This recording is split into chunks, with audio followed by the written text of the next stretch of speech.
Welcome everyone. Today I'm making another video about a book that I've recently read. The book is called Emotional Awareness, and it was written by the Dalai Lama and Paul Ekman. Basically, how shall I say? I think it's Paul Ekman that wrote the book, but it was interviews between or conversations between him and the Dalai Lama. And this book is all about emotions. I'm working a lot with that at the moment, both especially in my personal life, trying to just figure out how to how to become more aware of the things that I feel and experience, and where do certain emotions come from, how to deal with things when things are tough, how to deal with things when things are happy, because sometimes we often think that only the negative emotions are stressful, but you know what, sometimes positive emotions can also be stressful. So I was thinking as well recently, I don't know if I mentioned it. Oh, I think it was a card reading that it came up about how we feel, maybe guilty if we feel really happy and joyful during this time when there's so much suffering and uncertainty. And it's okay to feel happy. We're allowed to feel happy no matter what's going on around us. It's not, I mean, I feel happy most of the time, even though there's tough things happening. And it's not that I'm feeling happy because of the tough things. I'm feeling happy despite of them. Yeah, I think what I'm trying to say is for me, I'm working on focusing on how to be a good person, how to be a kind person, and be content with my life as it is. Move with like the flow of life, the seasons outside, the seasons in me. And I don't know if it is because maybe I'm getting older and I feel I don't have to chase so much anymore for things. I just be who I am. There's no need for me to try and be someone else.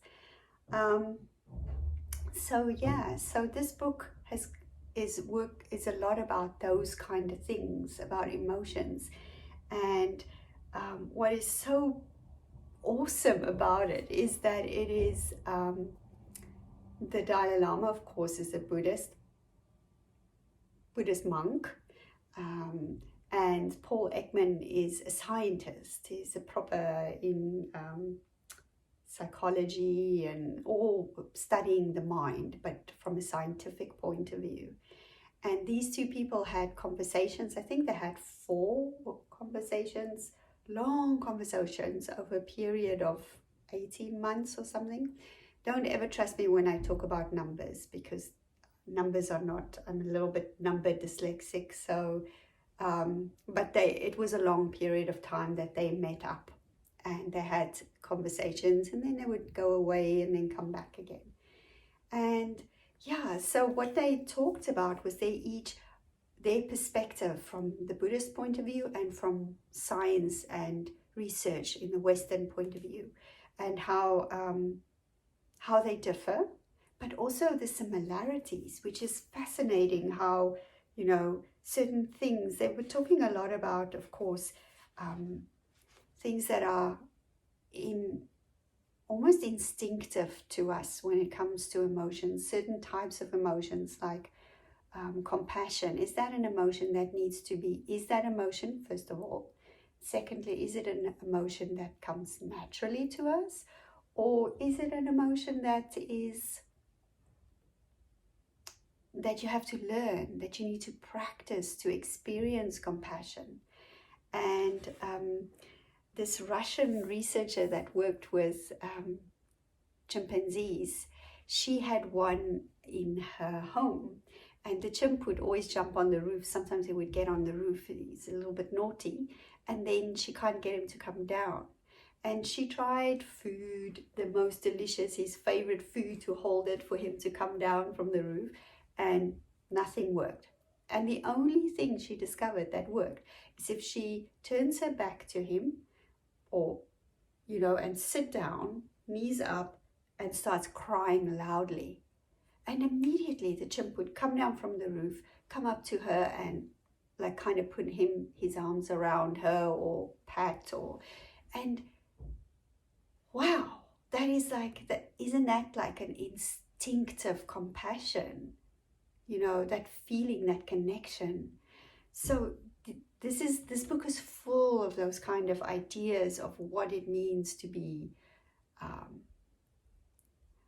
what emotion means, what is anger, what is joy, what is heartache, all those kind of things. And it's all written in conversation, dialogue form. So you would have like what Ekman says, and then Dalai Lama, and then, some of the people that was in the meetings or the chats with them, who helped with translations, because of course the Dalai Lama is not, English is not his first language. So yeah, I just really is really very very interesting book. It took a long while for me to read it. I must say, it's not a book I found I could read in just one sitting, and I could just okay, I'm starting, and a day or two later it was finished. It took me a few weeks to read this book, but I felt I needed breaks in between, just for things to settle in,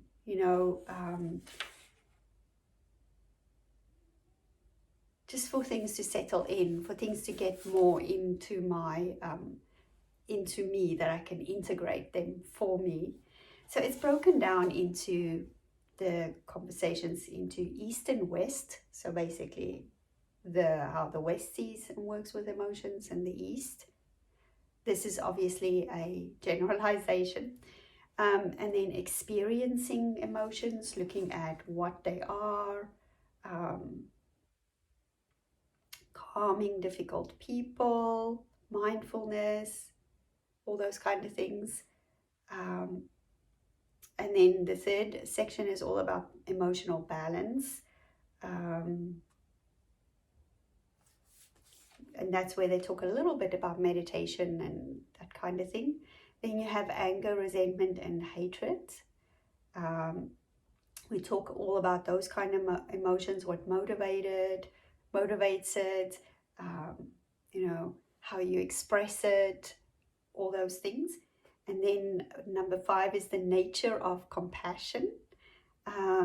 What is compassion? And looking at it, as I talked about, from the evolutionary perspective, and how animals can also show compassion. Really interesting, that nature of compassion. And the 6th one is the global compassion. So like it looks at when you compassion for your child or your parent or your loved one, versus compassion on a global scale, countries. Our country is the only country, the best country, and people in the other country are bad and evil. And it's like looking at global compassion. How do we deal with that concept that we are all the same, and how can we maybe begin to develop that inside of us, that compassion for the whole world, and not just for people close to us, or only just for ourselves. And then the final section is a personal transformation, changing the experience of emotion, the mystery of goodness, and the path of reason. So it was really, really a very good book. I really recommend this book if you're interested in emotions, and looking at it from 2 opposing viewpoints, and see where there's an overlap and where things meet up. So yeah, I think it's another great day here in beautiful Sweden. soon summer's coming, and then I can make videos like 10 o'clock at night and it'll still be nice and bright. But at the moment, it's morning. Don't know what time it is. Let me see. It is about 10:30. So I think I might go for a little drive today or just take it easy. And I wish for you to do the same. Have an easy day. Have a day full of beautiful moments with yourself, but also with your loved ones. And I send you health, and I send you well-being and big hugs. Bye for now.